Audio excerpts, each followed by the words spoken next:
I have played many Battleground games in my time of playing Roblox. Strongest, Heroes, Sonic Showdown, KJ Arena.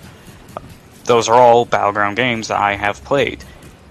I traditionally ignore Battleground games when I see new ones because I don't normally think they will actually be worth my time, because usually the combat's horrible, has terrible console support, or even mobile support, and the attacks in M1s just feel choppy, low quality. But then I saw this game, Five Nights at Freddy's Battlegrounds, and it piqued my interest, because I used to be a huge Five Nights at Freddy's fan back when I was younger. So it got me a little curious on what they could have possibly done to make a Five Nights at Freddy's Battlegrounds game. I went into this thinking that, it's just going to be another horrible game for console, it's going to be choppy, it's going to be slow, it's going to be boring, and surprisingly, I was proven wrong. The M1s in the game feel nice, the characters, albeit there's only a few in the game currently, two of which are behind a paywall at the moment, they all feel good. And they all have their own unique attacks. This game has taken basically no inspiration from anywhere. And it's just skyrocketed in popularity over the past month of its release. Because this is one of the newer Battleground games to be released. Of course, there are still problems with the game. Like runners, or people who just quit mid-fight. Every time you kill a player in this game, you get the game's currency, known as pizza. And every time a player quits in the middle of a fight, you get compensated for their rage quit, and you still get pizza out of it. Which is something I definitely like, because I'm kind of sick and tired of people consistently leaving in the middle of a fight to try to get a point across when they're not that good. Now, I've only played this game for a little bit, last month and this month. That's why I don't have that many kills in the game. But either way, the game is very fun. But what's its pros and cons? That's what I will be talking about. So let's get into it. First off, its pros. The combat is very smooth. It's very unique. The only issue with combat is the evasive and front dashes feel a little too slow, in my opinion. Sometimes they don't fully trigger. And that's basically it with combat-wise. One interesting thing about Five Nights at Freddy's Battlegrounds is its rewarding system. It's playtime rewards, daily rewards, and Wheel of Fortune rewards. Daily rewards are pretty self-explanatory. You get rewards for logging in daily. When you log in and you claim the reward, it will always be pizza. The Wheel of Fortune is also a way to earn even more pizza. And playtime rewards you get for just playing the game for a set amount of time, which is also more pizza.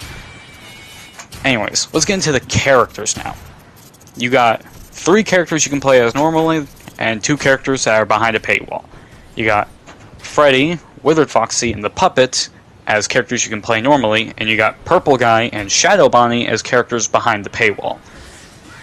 Purple Guy is currently in early access, so kind of reasonable that he's behind a paywall. Shadow Bonnie, I have no idea why he's fully behind it. From my understanding is he's also still getting worked on. Anyways, what you're seeing right now is me playing as a Withered Foxy. He has a Scream attack, Hook Slash, Beatdown, which is a grab attack, and Leap attack. These abilities are pretty devastating, and they can be used fairly well for combos. The other character that you've seen me play in this video is the Puppet, who, as you saw, has a grab attack, which will lock an opponent in place, a attack that you can actually use while people's on ground, a Scream, just like every other animatronic in the game, except for maybe Shadow Bonnie, and he has this weird AoE attack also. The person who's seeing me fight right now is playing Purple Guy, and this is me triggering my Foxy all around him. Foxy, when he's ulted, has 4 new attacks. Jump Scare, which is an AoE attack version of the Scream. Hot Cheese, which just drops a bunch of hot cheese on top of you, and anyone who gets near you will start getting hit by it.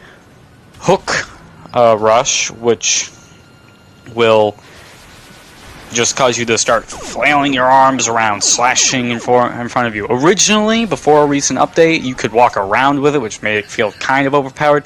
And finally, the Bite of 87, which is his counter move, which is actually new, because originally it was a bite, which they've turned into his special passive.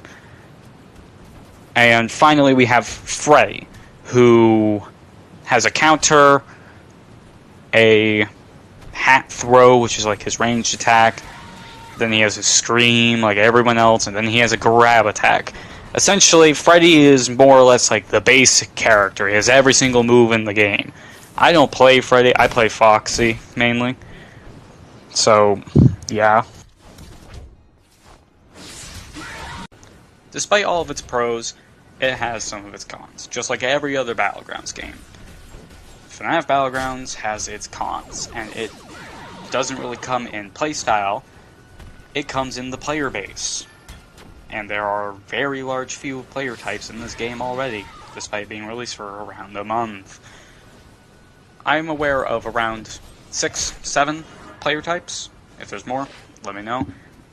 You got 1, the players who know what they're doing and play the game for fun. 2, the players who consistently come back after death. 3, you got your teamers. 4, you got your kill stealers. 5, you got your toxic players who just say easy all the time. And what you're about to see here is a clip of me fighting someone, and then all of a sudden this other guy jumps in. Now, I'm not sure if he was a kill stealer or a teamer, but he did both. He tried to steal my kill, and he was teaming on me. So, eventually, I trigger my ultimate on them and kill them both, which, like, yeah, I'm gonna do that. You're teaming on me, I'm more than justified to do it. If you team on anyone, it's basically rule number 1, that they're allowed to use their ultimate in the fight, but you guys aren't. If you're teamers and you use ultimate, that's just you simply having a bad skill issue at killing one person.